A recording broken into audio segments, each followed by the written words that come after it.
Le week-end qui vient de s'écouler a été un véritable feu d'artifice diplomatique, marquant une accélération spectaculaire des négociations autour du conflit ukrainien après la rencontre explosive entre Donald Trump et Vladimir Poutine.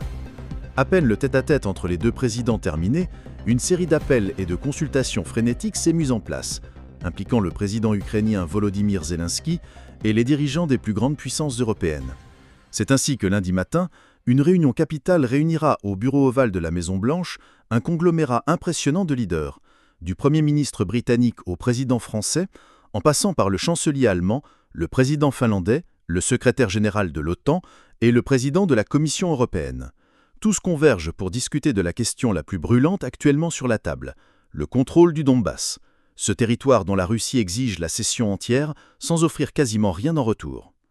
Dans ce bras de fer, Zelensky envoie un message clair et sans concession à Poutine. La Russie échoue encore à prendre le contrôle total de la région de Donetsk, un fait immuable depuis 12 longues années, et la constitution ukrainienne interdit formellement de céder ou d'échanger des terres. Cette question territoriale est si cruciale qu'elle ne peut être réglée que lors de négociations trilatérales directes entre l'Ukraine, la Russie et les États-Unis. Jusqu'à présent, Moscou ne montre aucun signe d'envie de s'engager dans ce trilogue. En cas de refus russe, Zelensky et ses alliés appellent à de nouvelles sanctions économiques strictes, renforçant ainsi la pression sur la Russie, déjà au bord du gouffre économique. Mais que cache réellement l'offre de paix discutée à ce sommet controversé ? Selon Reuters, Moscou envisagerait de restituer de minuscules poches de territoires ukrainiens occupés, tandis que l'Ukraine devrait consentir à abandonner d'énormes pans de ses terres orientales, près de 6600 km² dans le Donbass, que la Russie n'a pourtant jamais réussi à contrôler, où l'Ukraine a déployé un dispositif défensif quasi imprenable. Poutine va jusqu'à réclamer une reconnaissance américaine des terres ukrainiennes sous contrôle russe comme appartenant désormais à la Russie et exige en retour la levée totale des sanctions économiques occidentales. C'est la première fois que Poutine accepte l'idée même qu'une garantie de sécurité soit accordée à l'Ukraine, un concept incarné par une garantie à la manière de l'article 5, proposé par les États-Unis et l'Union européenne. Cette garantie stipulerait que toute attaque contre l'Ukraine serait considérée comme une attaque contre tous les membres de cette coalition, une innovation majeure, mais aussi une concession calculée par Moscou. En parallèle, l'Ukraine maintient ses lignes rouges. Dans une réunion virtuelle avec des représentants européens et de l'OTAN, Zelensky a insisté pour que les véritables négociations commencent au niveau des lignes de front actuelles et demande un cessez-le-feu préalable à toute discussion finale. Point encore rejeté par Poutine, qui refuse obstinément de figer les combats. Les experts militaires pointent justement que pour la Russie, un cessez-le-feu serait désavantageux, car il permettrait à l'Ukraine de renforcer ses défenses, son équipement et son armée, rendant plus difficile toute avancée russe. Cette réalité incite les États-Unis à orienter leurs efforts vers un accord final sans passer par un immédiat cessez-le-feu.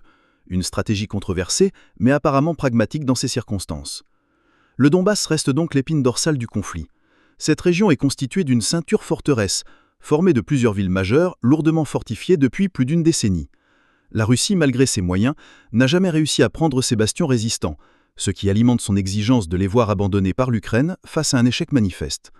Cependant, céder ces places fortes signifierait ouvrir grand la porte à une nouvelle invasion en direction de Kharkiv, la deuxième ville d'Ukraine. L'histoire est là pour nous rappeler pourquoi cet abandon est inacceptable, car en 2014, sous conseil américain et de l'OTAN, l'Ukraine avait déjà concédé la Crimée, espérant ainsi instaurer la paix. Mais ce geste n'a servi qu'à attiser l'appétit impérialiste du Kremlin, qui s'en est servi comme base de lancement à son offensive majeure de 2022. Le souvenir amer de cet épisode renforce la détermination ukrainienne à ne jamais réitérer cette erreur et à défendre ses territoires jusqu'au bout. La propagande russe joue son rôle avec cynisme. Poutine tente de faire porter aux Ukrainiens la responsabilité de l'absence de paix, alimentant les discours dans les pays occidentaux pour susciter un désengagement et affaiblir ainsi la livraison d'armes à l'Ukraine, offrant ainsi à l'armée russe un avantage mortel. L'ancien général David Petraeus, intervenant récemment, a souligné l'importance stratégique cruciale du Donbass et comment un soutien occidental accru pourrait totalement modifier la dynamique du conflit, permettant à l'Ukraine de stopper l'agression russe qui jusqu'ici engrange de lourdes pertes pour des gains minimes. Les objectifs à long terme de Poutine sont clairs, renverser Zelensky, démilitariser l'Ukraine et s'approprier davantage de territoires, particulièrement la région du Donbass, qui reste une barre infranchissable pour ses troupes. La ceinture forteresse l'empêche de s'étendre facilement, une cohabitation militaire qui fait rage depuis des années. Ce face-à-face historique révèle aussi les enjeux géopolitiques plus larges. Il ne s'agit pas seulement du destin de l'Ukraine, mais de celui de toute l'Europe. Poutine incarne le retour d'un impérialisme russe brutal, où la force prime sur le droit, où le régime veut écraser la démocratie et imposer un nouvel ordre mondial fondé sur la loi du plus fort, où des petites nations pourraient être avalées sans vergogne. Cette menace impose une prise de conscience collective en Europe, d'autant que la Russie déploie d'importantes campagnes d'influence et de désinformation sur le continent. La France, par la voix de son président Emmanuel Macron, a fermement déclaré qu'elle ne croit pas à la volonté de paix de Poutine, qui cherche en réalité la capitulation d'une Ukraine indépendante. Face à ce défi, l'Union européenne s'engage fermement dans le soutien à l'Ukraine, prenant des mesures concrètes, comme un nouveau paquet de sanctions largement renforcé et préparant le déploiement d'une force multinationale dans le cadre d'un accord de paix éventuel. L'appui occidental est global et cohérent, renforçant la posture ukrainienne et offrant un contrepoids stratégique à la quête expansionniste de Moscou. Au final, cette période d'intenses négociations est tout sauf anodine. Elle fonde le futur de l'Ukraine, mais aussi celui d'un continent européen qui aspire à demeurer libre et souverain dans un monde en pleine recomposition. L'ampleur des enjeux, la complexité militaire, politique et humanitaire, ainsi que les jeux d'influence cachés, imposent un suspense insoutenable.